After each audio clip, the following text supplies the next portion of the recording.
What up, what up, what up? Don't play with it, don't play with it. How's everybody doing? Another day, another live.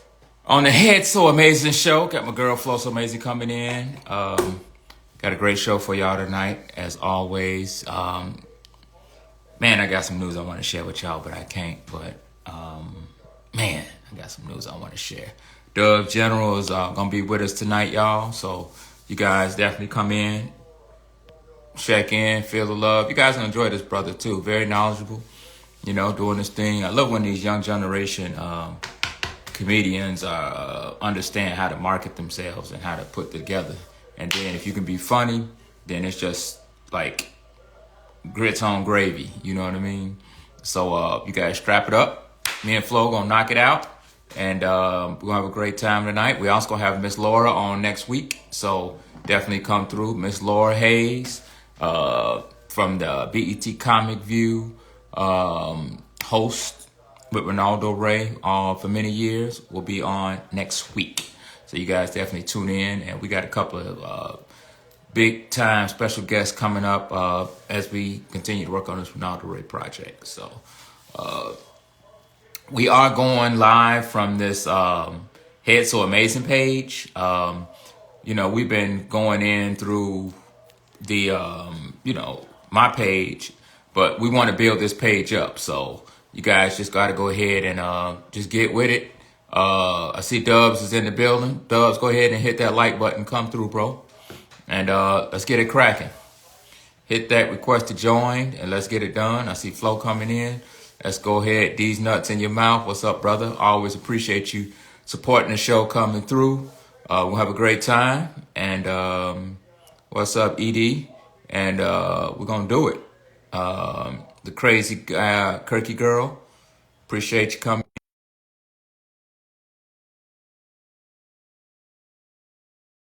All right, brother. I see you. Got you locked and loaded. Got you coming in. Got Flowsoamazzyn coming in. Let's go ahead and make it work. What it do, bro? What's going on? Not much, man. How you feeling today? Beautiful day. I'm happy to be here. Hey, man. We happy to have you, man. Love the smile, the energy. Appreciate you being on time. Very professional. Absolutely. Love it. We got Flo coming up in a second. Let me go ahead and pull her up. And man, today been a razzle dazzle day, but I just got hellified news today. I can't share it though, but man, got some hellified news for the production I got coming up. So man, I'm excited. Where you at, Flo? I see you. Okay, I'm trying to, cause listen, I was sleepy today, so I was putting the filter on. What y'all good people up to? What's going on, baby? Just another day in the life, baby. Life is so underrated, so I'm just happy to be on the winning side of life today. You know what I mean? Amen to that. Yes, Okay, we see who winning right now. We see who got the same set of 4 tires. I'm trying to win. I got girl, 4 different tires out here, but I'm stopping. girl, today I just got some news. The tires are rotated, the oil is changed, the antifreeze is checked. I'm in a good ass mood right now. Oh So yeah, you living good. yeah, I just got That's some good. Just made some shrimp, some New Orleans style shrimp. oh, You he know, got high for the end food fire. over there. I just had some cabbage and potatoes. I I had did. cabbage and potatoes I with some did just. jiffy cornbread. I did just have a crab boil, so I feel you. Oh, okay. So y'all niggas want to stun on me tonight. That's okay. I'm next in line. Ain't I'm nothing next wrong in with line. being bougie when it comes to every eating your food. once in a while, Yeah, yeah. yeah, ain't nothing wrong with that. Yeah, you gotta have the money to be bougie though. Yeah. Now, I know people with no money that know how to be bougie, baby. So, and don't let me catch nobody in Kroger or Walmart with no food stamps. Right. Shoot, $200 food stamps, and I give you $100. Let's do it. That's I'm true. too old for that. I don't do that no more. I used to do I that. know you don't. You're a rich man. He don't even sound right trying to crack broke Get this jokes. It didn't rich. even come through correctly. Where you Me, get this rich? me, Oh, what y'all think? I'm sitting up here living on a stack of money and I got a golden tree in the back. I don't know you what the hell do. y'all be talking You about. do. You need to accept it. It's okay to be well off. It's okay. I ain't starving. All them Driving. vacations you taking, That's I'd be playing. happy to go to Six Flags and stand in front of water like I'm doing something. Oh, let's get on with the show, Okay. man. She just gonna call me out like that. You've been looking at the Google page of my net worth, and it ain't correct. So let's stop looking at that. Okay. So what's up, Hmm. good brother? Flo, why don't you introduce your boy real quick? Listen, I'm gonna let Dubs do it. This my homeboy though. He been doing this thing. One thing I say about Dubs, he be out here grinding. He go from state to state, and bringing the funny. So, but you tell him. Listen, you can tell him about who you are better than I can. Real quick, do I don't do filters like Flo. Flo too pretty to do filters. I don't even know what she do filters. But do I look like I'm like Indian? Do I look like red or something? I mean, what's going on? I look a little red. I What's don't going even on? see you right now. I don't know why I can't see you, but I don't see you. IG is all over the place. Man, okay. Go ahead, bro. Introduce All yourself. right. So my name is David Wumble Jr., aka Dubs General. Did he just do the I government name, Flo? We don't do government names on this show, bro. We do we're, aliases, we're bro. gonna we're gonna transition to changing into my actual name, but all of my traction goes to Dubs General right now.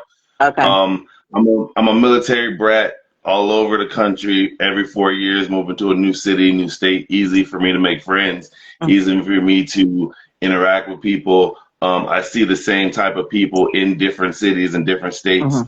Um, I always wanted to do something artistic. Wasn't sure if it was comedy, if it was music, because I started off doing music first, Uh, and then transitioned into comedy because I felt like the old person trying to rap. After a while, I get tired in the club, and I'm like, why am I jumping around at 12 midnight, eating bananas and drinking the right. water, and just it's too much. So I ended up transitioning to comedy, and that's where I have been flourishing ever since. Okay. Cool. That's what's up, man. That's what's up. And where you So, from? Where you from? Originally, I was born in New Jersey, Okay. but again, I was there for maybe 3 years, and then we Okay. went to England, and then after England, we just Just urban. continued to move around the country, and Okay, but when you. went to Japan for a couple of years as well. Oh, okay. cool. Okay. That's what's up, man. That's what's up. So let's go ahead and get into it, brother. Let's go ahead and talk about the first time you hit the stage, what the experience was like, and who was the host that put the mic in your hand. So I don't remember the host, but I do remember, it's in Colorado Springs, Colorado. It's called Looney's Comedy Corner. They have an open mic once a month on a Thursday. I signed up. My buddy was there coming from out of state.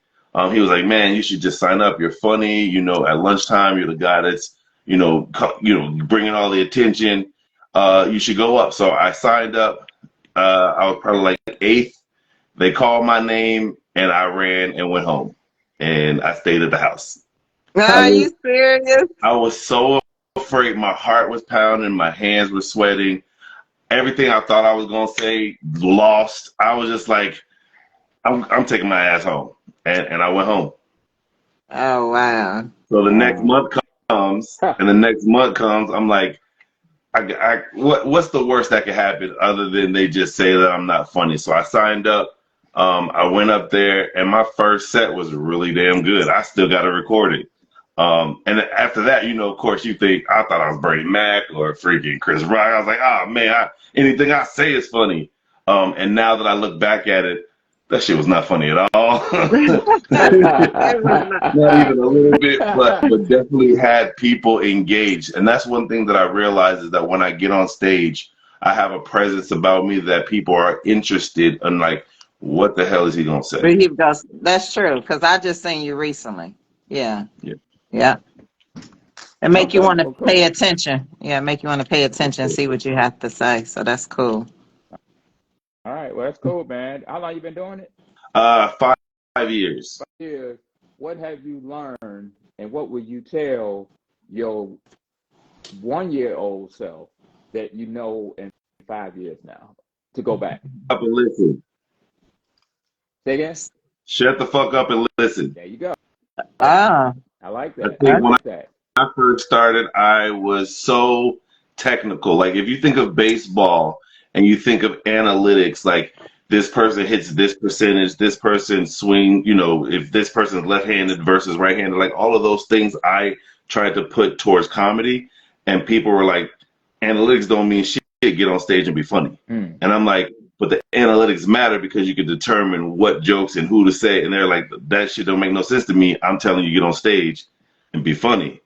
And when you have legends or people that you look up to that are in your corner, but you're talking too much, they get turned off on trying to mentor or help.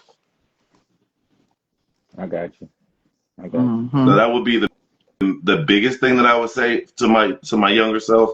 And also I would say, don't be afraid to put your stuff out. At the beginning, I was nervous because I was told by the veterans, like, you're not ready to put stuff out. And I got to go with my gut, right? And I feel like the stuff that I put out last year and the stuff that I'm putting out now, you can definitely see the growth. Yeah, and that's why I did that, because I wanted to see, okay, my first special, and it's not even really a special, it was just a recording, right? But my first recording, I did not know how to do transitions from joke to joke. So how I did my special was I had a bucket, and that bucket had all of my premises in the bucket. No one knew that I knew these jokes. They thought I just pulled some random shit out of the bucket. So it was a surprise to them that how can he take a subject and immediately go with it? But I had already known the jokes. I already knew what was going to happen. Right. So for them, they're like, oh, this guy just pulled it out. So that was the first special, because I was like, I don't know how to do transitions, so I'll find a way to still tell my jokes and not have to worry about the transitions. Now, 2 years later, I just did a recording that was only 15 minutes, and you can tell, first of all, the control. You can tell that I let the laughter die down. Like, these are all things that I wouldn't do 2 years before. Okay. But it sounds like you have learned from your mistakes and you matured and took, okay, I was a hothead, I should have listened, and now I'm putting it all together. So now let's go ahead and fast forward. 5 years now. You done learned, you done did some things. What is the biggest challenge you think for you to get to that next step of where you want to be? Hold on, can you see Marcus? Yes. I can't see him. I can't. It's totally black. It's Instagram. It's been weird. Like if he, well, because he's the host, he would have to come out and come back in, and then we would all be able to see each other. No, we ain't gonna do that. Yeah, but it's been weird. Like lately, I've been on live a lot, so that's how I know you ain't gonna be able to see him. Yeah, it ain't. I think it's because of the threads, and I think Elon Musk is really over here talking like, all right, nigga, I got you. You want to play with me? But that's neither here nor there. Say that again. 5 years now. Yeah, 5 years. What is like the next? What is your challenge for you to take that? Because are you a feature right now? You're pretty much featuring, right? No. Well, I can do feature time, but I'm mainly doing hosting and 5-minute guest spots. Okay. But when I throw my own shows, I'm doing 30. You can feature. Yeah, I was gonna say you got the time. How much time? How much time do you have? At least 25 hilarious minutes. I got 25 strong minutes. Okay. Yes. So, okay, let me put it like this. Let me go ahead and do some development for you. All right. So right now you in that tweener right now to where you are still finding your rhythm, building your time, and you're traveling, correct? Correct. Okay. You're traveling, things like that. What is it you think is your, let me put it to you like this. What do you think is your biggest, not fear, what is your biggest fear when you are on the road doing something out of the element and you're trying to figure out, of course, you have to adapt to your environment. If it's 20 people in there, if it's 200 people in there, if it's 2,000 people in there, what do you think is the it factor for you to get to that feature stage to where you consistently featuring? You follow what I'm saying? Yeah, I think it's really just opportunity. and being able to prove that it can be done, right? So here's an example. A year ago, I opened for Steve Brown in that same place, Uptown Comedy Corner. And when I went up there, I did not do well at all. And when I left, my thoughts were, I don't do well in black rooms. Okay. I went to Baltimore and I did a show in Baltimore, and it wasn't to how I got reactions here in Florida or in Texas or in Colorado. So I was under the impression black rooms are my Achilles heel, right? This time I asked Steve, like, please let me come back. Please let me go now, because I have worked from that time until now, right? And I was like, I don't think people understood. Like when I came, Flo, when I walked off, I saw like a proud papa when I walked off the stage. And that made me feel like I had arrived. I'm still not where I need to be, but I redeemed myself from being in my own head of I can't do this because of this. I got you. So when in reality, I be telling comedians, my bad for cutting you out, but you want to figure out a way to make the world laugh. You don't want to limit yourself to a white room. You get what I'm saying? I don't care if it is like mainstream. You want to be able to make the world laugh when they come across you. Yeah, absolutely, that's my goal. And see what I've gotten from like some of the mentors, and they've not like they've said I'm going to mentor you, Dubs, but more so people that I look up to from afar and admire, right? So the thing that I like about Steve Brown is he was a hothead, and I see that he sees me within him, right? That's one part. Ali sees, to me, and this is just my perception, he sees the hunger and the passion, but he also sees a young, hard-headed comedian, right? Then you have Teddy Carpenter that took me under his wing, but I took offense to how he seen certain things about me, and it was still having to grow. It was still not taking things offensively, and more so taking it from someone that has already been down that road, right? But this is all stuff that you learn throughout time. And a lot of people are like, well, you messed up, Dubs. You had it. You had all these greats in your corner, and because of your mouth or because of your unwillingness to listen, you've squandered that. And my thought process is that is a stepping stone, and that would help me get to where I want to go. But my talent alone is going to get me there, whether they hold me or not. Right. Right. Okay. I got you. That's good. I love it. You're a thinking man. I love that, and that's a blessing and a curse, because sometimes you can't think too much. Sometimes you just got to go up there, do your thing, and just let it flow, and that's how you build your time. Now, what is an actual Doug General set like? What are people getting when they come see you? So it's a mixture of different things, and it's because I haven't necessarily found my voice yet. And I take bits and pieces from some of my favorite comedians. So like when I was with Steve, I did one story about rupturing my Achilles. And I felt like because of the audience, that was a good way to go versus trying to do rapid fire, right? I like Corey Holcomb from his shock value. So there's times where I say bitch a lot, right? And it's not for the shock value, but it's more so to emphasize what I'm saying. I take bits and pieces from like Ryan Davis. Ryan Davis to me is an intelligent comedian where he makes you have to really think about what he's talking about, and he does a lot of misdirection. So I don't have a style yet, or I feel like I'm just one of those martial artists that take bits and pieces of each. Like he punches well, he wrestles well, he grapples well. You know what I mean? And at some point, I want to be a storyteller, but I haven't figured out what Ali's figured out of how to keep the funny while still telling a long story. Drawn out story. Yeah, you got the gift for the first part, with main part of catching people attention. So that's helpful. I think you just got to have confidence in your story and know that.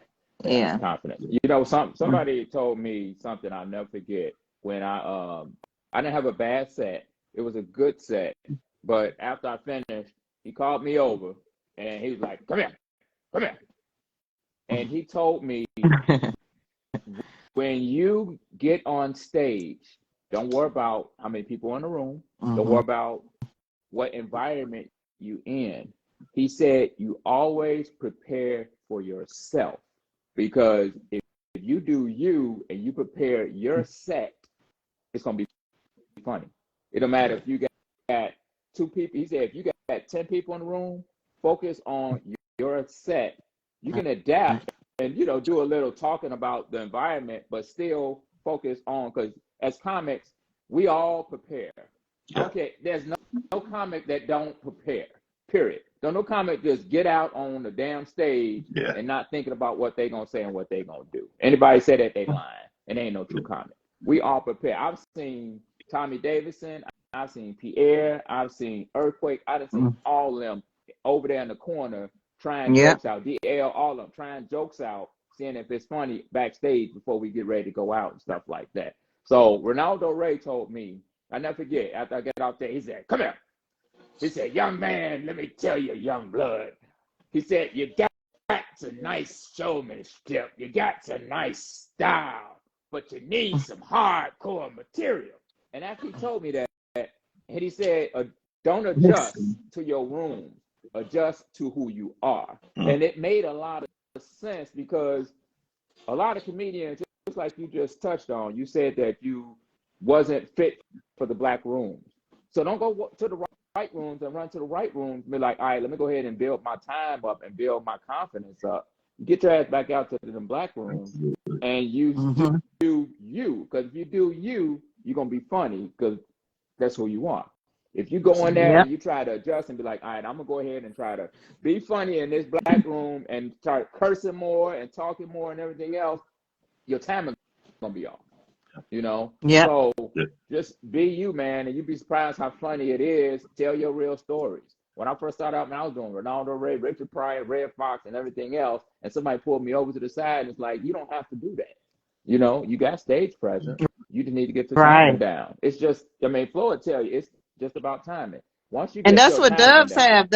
Those people at Uptown were tuned in. I mean, they actually laughed. They enjoyed your set. So that was a good thing. That's what's up, man. So, so sometimes don't sit up there and try to find pieces of you through somebody else. Find you and then just take it around and focus on 3 or 4 people that's in there. If you got them laughing, you know you ain't going to get booed off. Right. You got people laughing, and that's going to help your confidence, because, you know, you can't see nobody out there when you're on stage anyway. You know what I mean?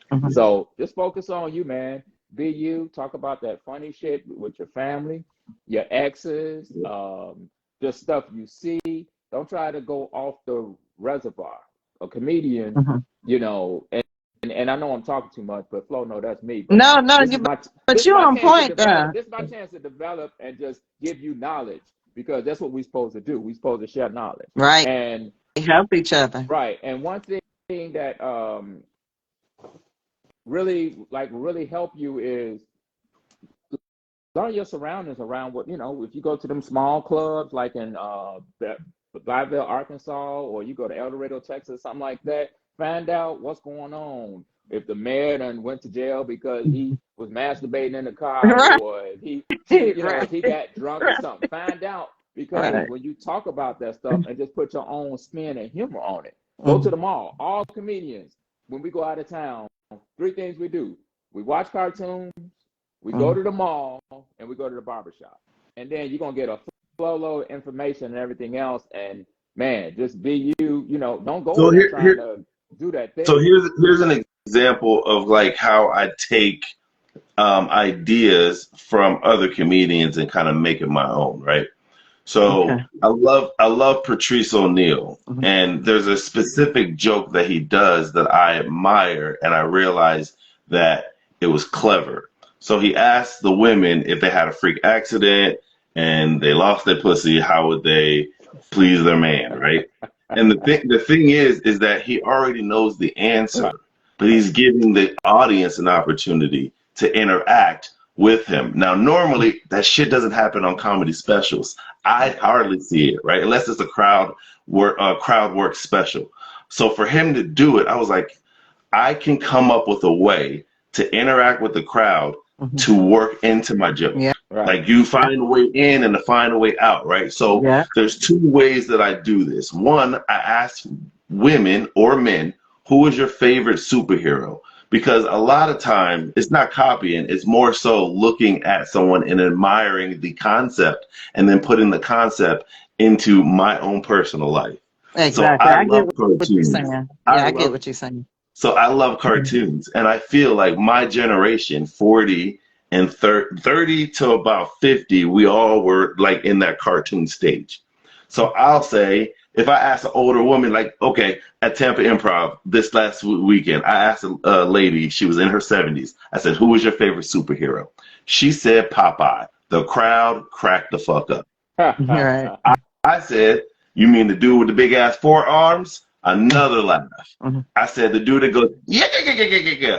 Another laugh. This is not even getting into my set yet. So I feel like I've already opened up. The crowd is laughing. They're looking at the lady, right? They're all paying attention. You broke the ice. Easily. Yeah. And for me, I know that watching Family Feud, there was a lady that came on there and he asked to say, like, how do you say mama? And she was like, mami, mama, meme. And he was like, you're saying the same shit, you just add an inflection on it, right? So the thing is that when you interact with people, they're so nervous because there's so many people around. Their answer is going to be a fucked up answer, which is going to cause laughter. And I don't even have to say anything other than I can even just do a look and they'll laugh at the look. And this is just from watching other comedians, learning that there is ways to make laughter without having to tell a joke. Okay. Yeah, that's all.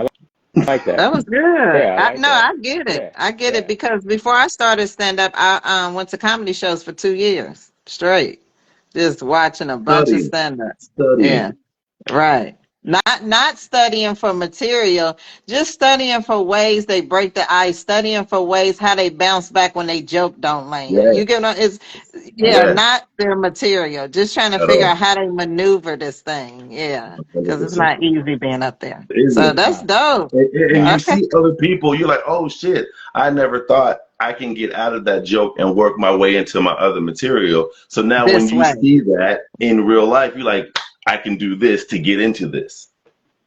Yeah. I got you. That's what's up. I got you. Okay, that's what's up. Man, so where you at with acting? Are you transitioning to acting, or are you straight with comedy, or where you at with that? I am open to absolutely anything. So when I got into comedy or wanted to get into comedy, initially my favorite personality was his from the streets. I loved his from the street because he was silly. He ran around from college to college. He interviewed people. He would make little one-liner jokes, and I was like, you know what? That's what the fuck I want to do when I grow up. That's exactly. And I went to. I applied for Dilley University, which is a HBCU. I wanted to go to a HBCU, just never did, and ended up going to the military. But I was like, in high school, I took video production. During lunchtime, I would run around with the microphone. I'd be talking smack throughout. I was doing all of those things that I wanted to do. But, when your parents say, get the hell out the house, you got to be an adult. You just got to do what you got to do. And those kind of things go to the back burner. I got you. So have you had any, I guess, acting roles or any have you done any? No, not really. I'm definitely interested in it. I wanted to, so you know how Little Duval or Ali Sadiq, they were in music videos doing comedic relief in the beginning. There was one where she was like, what did I tell you about Mike Jones? He ain't seeing nobody. You know what I mean? I remember that vividly because it was part of the hip hop culture. And Duval was in all T.I.'s video, anybody in Atlanta. And those were small acting roles and then ended up going into movies. So absolutely, I want to be not necessarily the star because that's not what I see myself as, but someone that comes in every now and then and gives steals the role and then walks away and they be like, that was amazing. That's what I see myself as. Okay. Okay. Gotcha. I'm real good at improv. Really good at improv. Okay. All right. Cool. Cool. Cool. Cool. That's what's up. What makes you funny, bro? Why do you think you're funny? The way I think about things, I don't. If everybody is going left, my thoughts are going to be on the far right. And I stand firm on those thoughts and can He should sway other people, come up. to come to my side. I got you. Uh, I got you. Cool. Cool. that's what's up. What's been the challenge along the way? Uh, Um, you would say. um, um, Trying to be an asset to a veteran so we could barter um, talents, right? Like some of the older comedians aren't good with social media and analytics and those things, and I am good at those things, and they're good at having the connections and being able to get me in front of certain people.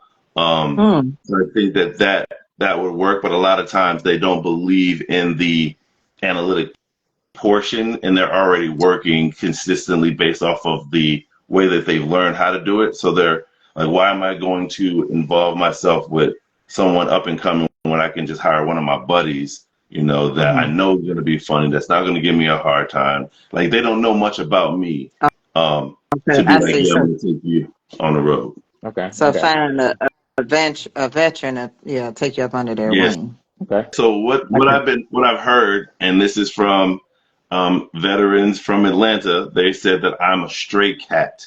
I don't have a home. I'm going wherever the milk is left out. And I'm like, absolutely, I'm going where the milk is left out. I don't want to be a hungry Not stray cat. the straight, Right. right? They got you in the streets there. They ain't right. That's funny. It was Coco Brown that said it too. Coco said, where the street is, you a stray cat. And I was like, well, Oh, somebody really? take me in. What the Right. hell? Yeah. You know I'm stray, goddammit. I could be housebroken. What the hell's wrong with y'all? That's funny. It's silly. That's funny. Well, one thing to come off the streets is being consistently funny. It'll get you off the streets, you'll see. Be consistently funny. It's guaranteed. That's how it worked for me. I didn't ask nobody. I just Well, I take that back. I did ask, and what made me go harder is just getting turned down constantly. Like, Cats is a real hard room to get stage to get on, and I just got looked over. I would sign my name. I would get there early. So what I did, I was like, okay, I can't get on this bigger platform, so I'm gonna rock these rooms around this, and somebody go hear about me. Like, so because I'm too cold. Like, I knew I was gifted, and I wouldn't say like too cold. I just knew I was good enough to be at Cats because I was watching the performance that went up there, and I'm like, oh, listen, I can make them laugh harder than that. So what I did was, I didn't, after asking and getting turned down, I just went to like other rooms, and I ended up running into like some of the vets that will host the room at some of the, outer not so popular rooms. And then when they hosted that night, I made sure I showed up, and they like, oh, I remember you. You rocked out, Ben and Jerry's spot, like some spot that wasn't so hot, but they Right. happened to be there. So So if you keep consistent, you'll get pulled in. Yeah. how Okay. so this is what I've noticed, especially in every area that I've ever been in. One, I come in hot. I come in confident, and people don't like that. Number one. Number Right. two, I'm not afraid to ask for opportunities. So I'll leapfrog people because they just don't ask the proper questions to the proper people. I Okay. get those opportunities, and then I do well, and then it's more of who is this dude that just came in and is getting all these opportunities. But I don't worry about the area. I more worry about reaching out, like how Issa Rae said, reaching across. So I try to see people in different cities, in different states, and build there instead of building at home, because eventually the people at home are gonna follow. They have no other choice, right? Because they're gonna be like, oh, he's here, he's there, he's here, he's working with these people. And that's where my focus is now, is just putting out content consistently. And I'm doing 9, 10 videos a day. You know what I I'm see saying? you. No, I see you. Yeah, I see you. Okay. Putting And I that work know, and I in, huh? you have to, right? Because I'm looking at this is a matter of watching other comedians. There's a kid from New York named Travis Boyd. He works at I think it's like the Brooklyn Comedy Club. But he has the logo behind, and he is just crowd work consistently. But has a residency, so he's uploading videos because he's doing it All every night. time. And if you Okay. have every night, you're gonna get interaction, like with me asking a superhero. I posted this video 8 or 9 times with 8 or 9 different answers, right? Because everybody's perception of their superhero is going to be different. So I'm just learning that if someone sees me, I'm going to capture their attention. I got it. But you have to be able to see me. So if I say at home saying, I'm funny, I'm funny, I'm funny, people are going to be like, okay, I don't know you're funny. But if I give you small sample sizes, just like the lady at Costco, you'll go buy that damn sausage because you're like, this sausage was pretty goddamn good. I didn't know they had this kind of sausage. That little taste you get. But it's fucking good. Like, so here's an example. I know that I'm going to get to that next level because I've talked to one of the ladies that's the top agency of presidents, right? And the veterans want to get to this lady. And we've had a sit down. We had an hour conversation. She explained to me what I need to do. Her name is Tamara Goins, a young lady. But she told me, she was like, first, slow down. She was like, you want it too fast. You're going to get it. Don't worry about it, but just slow down. She said you have 3 different ways. She said you can grind on the internet and get your name up to where people find you. She said you can stay at home and build your area and be the best in your area. That's the second one. Or move to a hub. She said, I suggest you stay at home, you build your shit, then you move to a hub. Because once you move to a hub, you already have your core material. And when you get to those areas, you'll shine because those people are still working on it and you had already figured it out at home. Okay. Now, she asked me to come out to Oakland to do a show, and I ain't had the money. And everybody was like, nigga, you blew your goddamn shot. And I felt like that at first, right? And then I said, if I captured her attention a year ago, the better I get, she's going to be watching. Yeah, sure. I may not see it, but I know that it's there. So just keep working. And people like that. will be watching even when they don't like it. Like, they don't hit the like or comment. They be watching. Yeah, I like that. Yeah. Okay, cool. So, like I said, so you definitely got the mind game right. You definitely got that right. Game plan. Yeah, he got, a game plan. He got the mind game. Just like I said, I mean, just the more stage time you get, you saying you're doing 9 videos a day, so you're definitely doing that. Now let's touch on something that you and I was talking about on the live a couple of days ago about how we can hashtag and how we can take our brand and make it bigger, more relevant. People can really figure out who we are and what we're doing. Touch on that and tell people that's here right now how to better your brand and how to get your name out there. Again, it's a matter of studying, right? Like there's information, like we have it all at our fingertips. All we have to do is ask the right questions. And for me, I like to ask my daughter. She's 13 years old. She knows way more about this internet stuff than I do, right? And from watching her, I noticed that she watches a lot of shorts. And at a point in time when I have my other YouTube page, they were sending me messages like, hey, this is what the new thing is. If you want to get on it, here's how you get on it. And they'll send it to you in your YouTube studio, and it'll be in an email. It won't be on the YouTube page, right? So then you just go into those things, and then you learn about them. And it's more so not like you're just guessing. They have videos where they tell you, this is what this does. This is why this does that. But people are so wrapped up in like, I'm too busy, I can't, that they look over that and they just look at the numbers. But there's ways for you to help reach your target audience. Like there's a thing called SEO, which is search engine optimization, right? If you put in Doves General, you're gonna get just my information. Now you'll get somebody that says Iron Doves, and I don't even know, I know he's a musical artist, but you'll have him on there. But I've built up enough internet traction to where there's going to be 3 or 4 pages of Doves General before you even get to something else, right? And that's simply because when you, like, I have a show at the Orlando Improv that I'm headlining, where I'm doing 45 minutes. With that 45 minutes, you're going to go on Google, type in Dubs General, and one of the pictures is the flyer, and it says Orlando Improv on it.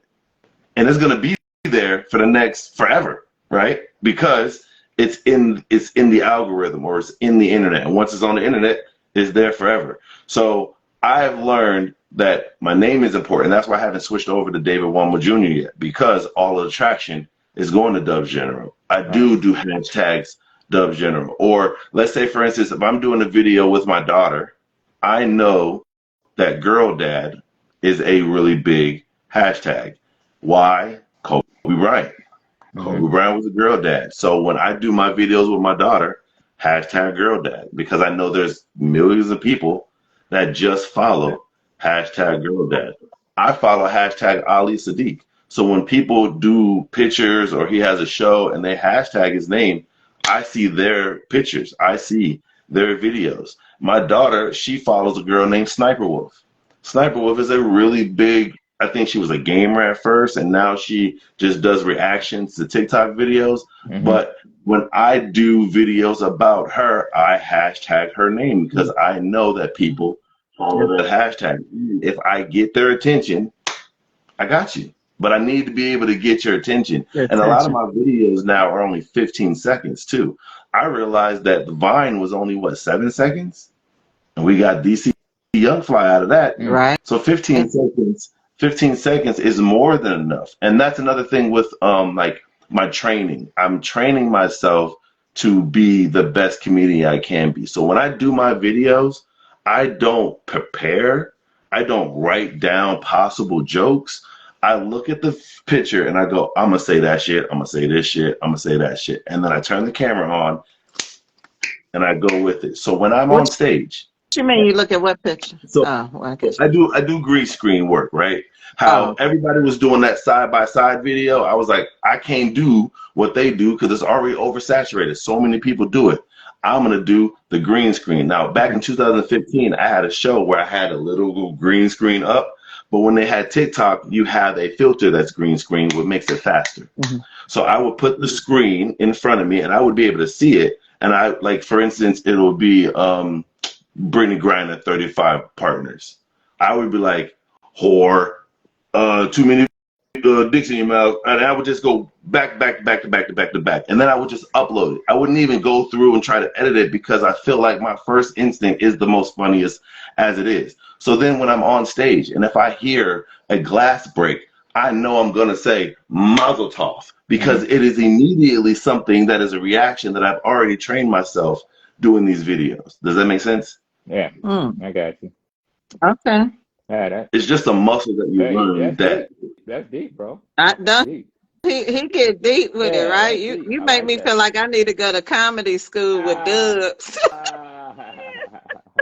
I mean, I really am just trying to figure it out, right? And it's no way, there's no specific way to do it.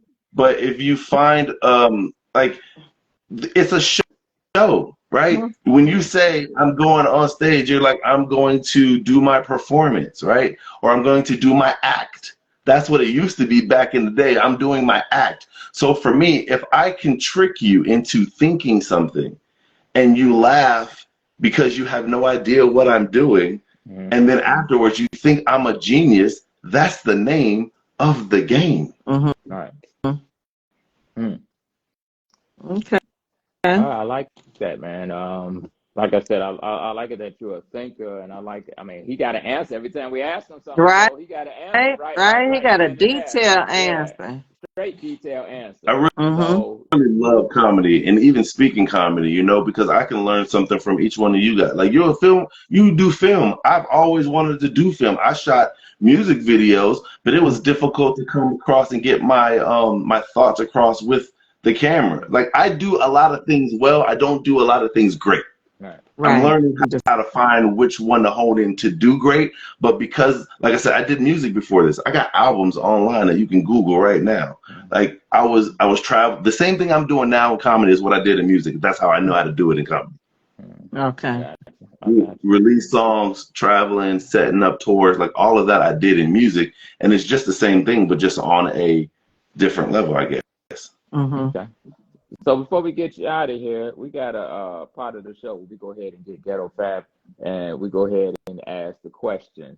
And the name of the show is called Head So Amazing. So we would like for you to share your best head experience, good or bad, that has happened to you. And let's see how creative you get with this one, because Randy Scott did good. And who else got creative? Coco Brown the other day. So go ahead. All right. We'll see. All right. So I do this thing, like I said, the same way I like to, the way I like to make them think like some magical shit's going on. I always tell the woman, ain't nobody ever made me come from head before. And that makes them go hard than a motherfucker. They be like, oh, I'm going to show your ass. Like, so every time I be like, I ain't never came from getting head, girl. So one girl, I told her that. And she made it a point. She was like, okay. And she rolled up her sleeves. She put the hair tie up. You know, when you put the hair tie, it's for real, right? So I got ready. I was like, all right. You know, it don't never in 10 seconds. I don't know what she did, but I was like, Lord, you saw the aura. You know, on what's that shit called? The Last Dragon. You heard, you got that glow, your body flow. You got that glow. Have you ever done this? Have you ever done that on set? No. Okay, all right. So I'm gonna give you a nice 5-minute bit. All right. So I want you to go up and say, ladies, how many of y'all like a challenge? And then, you know, all the women are going to clap and everything else. And I said, fellas, how many of y'all think the women can handle a challenge? So now you got both people involved, okay? Yeah. And then you go say, well, hey, I had an experience like no other, y'all. I challenged this girl, give her name like an old school name, like Yvette or you know, something. Right. I said, I have never came from getting head. And I swear to God, if you can make that happen, I'll cook your old ass some fish and grits after we finish with this. Then go into the bit you just said, but with your braids and everything else, say Yvette, she took her teeth out, she pulled up her sleeves. That's Auntie Gina. That's Auntie Gina. And then with That's your Auntie braids, Gina. You stupid. She got do that. take her teeth out. She got that. Right. Sure, So you do the motion with your braids and have your braids going all over the place. And then, you know, when you do the Kung Fu, mention that. A lot of people ain't going to know it, but here's what you do. Say, she had you talking to where you was talking like you was in a karate movie. Go, what? That's funny. That's funny. I like that. That is funny. I like that. I'm telling you, that will kill in a black room. Right. Yeah. That's yours, bro. That's yours. That's funny. Still, That's hilarious. I still think me tricking her into thinking that I ain't never came before. Right. That's golden right there. But you got all by itself. Bro, that's 3-5 minutes right there where you can just go with that. And see, but that's my thing, right? Like for me, when I come up with jokes and I go on stage and it comes out the way it should come out, I am definitely good. Like I listen to it back as soon as I do it on the way home, right? Because I'm critiquing what I did well, what I didn't do well. But I have learned that you can have a joke that may not work or a joke that is fire, but it's still never finished. Right. There's always something you can add to it to punch it up or to even transition into something else. And I looked at all of my older jokes, and now I'm starting to post all of those online because I don't even use those no more. And I'm like, I got open mics for months that I have been trying to. So I said, just put it out. Fuck it. There you go. Right. There you go. Well, cool. Well, hey, man. That's what's up. I'm proud of you. Keep doing your thing. Stay Hey, humble. Stay teachable. People do work with And you let better me when you know how teachable. that joke turned out, bro. Definitely. Yeah, that's gonna be All hilarious. right, before we get He already got it out the gate. in the groove. Before we get you out of here, bro, tell us where we can follow you and what you got coming up. So it's Dubs General on all platforms. Check out my comedy 15-minute recording, which is on all platforms, wherever you listen to your podcast. I would suggest you do it on YouTube because it helps give me a little bit of traction on YouTube, and then hit that like button. October 20th, I am headlining the Orlando Improv, the Sidebar, Funny Fridays. The 21st, I'm driving up to Atlanta Oh, cool. to do. I'm going to be uptown with Gerald Kelly. Where He you told gonna me be I should at? come out and get some room. Um, You said at Uptown? uptown. Yeah, because that's Okay. what Gerald Kelly's going to be there. He told me I can get some time on the 21st, so I'll drive up. I'm going to drive up. Okay, Um, cool. the November 3rd, 4th, and 5th, I'm in New York. I'm at the New York Comedy Festival. I'm at the 3rd, I'm at the Tiny Cupboard. The 4th, I'm at Comedy in Harlem because Christine told me to come by, so we'll see how that works. Better And then be the 5th, working. I'm just hanging out with my kids around the city. Then October 29th, I am with Baby Bash, which is a famous Latino rapper in Austin. I'm going to just be hanging out with him, but I'm also going to be with David Lucas at the Comedy Mothership in Austin. And then I think that's about it. I think there's some more back there, but I can't think Yeah, of it you'll all right now. post it. You'll keep them posted, So, I'm sure, But on your every month I do a show here in Florida, one on Friday, one on Saturday, and I'm bringing out all my friends to come out here to make some money as well. So I'm just trying to do anything and everything to keep my name out there, just so people can be like, if he's doing it by himself, if I help him out, it'll just, add to the trajectory. okay, cool. Well, hit me up, bro, and let me know when you definitely come to Atlanta. Hit me up, and we'll definitely wrap on that and talk. And Okay. definitely Yeah. looking forward to meeting you, bro, and Yeah. moving the needle, bro. But just keep doing your thing, man. And like I I said, do proud I of you, do man. want to say this means the world to me to even be talking to you guys about comedy, and for you guys to be interested in what I'm doing means that I'm doing what I'm supposed to be doing. So You I are. really appreciate you You guys are. taking the time out, Yeah, because absolutely. this also helps with the trajectory. So thank you guys very much. Hey, man, it's a pleasure having you, man. I love it when young people like yourself love the craft first, and then you're knowledgeable, and like I said, you surround yourself by a lot of good people with Gerald Kelly and Right. Flo and Yeah. Steve Brown. So Right. just keep surrounding yourself by them people that's done it, man, and doing their thing. But Absolutely. hit me up, bro. All Hit me right. up when you come to Atlanta, man. I'll be in town. Hit me up, and I we'll will. go from there. Awesome. All right. Thank y'all so much. I really All right. Talk appreciate to it. All you right, soon. bro. All See you later. right. All right, Okay, boss. baby.